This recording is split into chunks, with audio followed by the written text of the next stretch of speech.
જો x એ y ની અનુગામી સંખ્યા હોય તો x માઇનસ y અને y માઇનસ x ની કિંમત શોધો. અજ્ઞાત સંખ્યાઓ ધારવાની આપણે છે સંખ્યાઓ, બરોબર છે. ચલો કોની?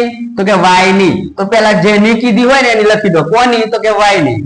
y ની કેવી? તો કે સાહેબ અનુગામી. y ની અનુગામી. અનુગામી એટલે પાછળની. પાછળની એટલે કોણ? તો કે ભાઈ x. તો x એ y ની અનુગામી. અનુગામી એટલે પાછળની, બરોબર છે.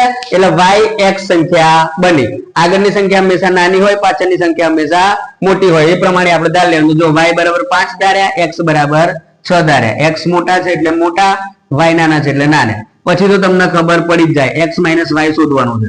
x ની જગ્યાએ 6 અને y ની જગ્યાએ 5. 6 માંથી 5 જાય તો +1 જવાબ આવ્યો, ધન 1. પછી y માઇનસ x શોધવા હોય તો y ની જગ્યાએ 5, x ની જગ્યાએ 6.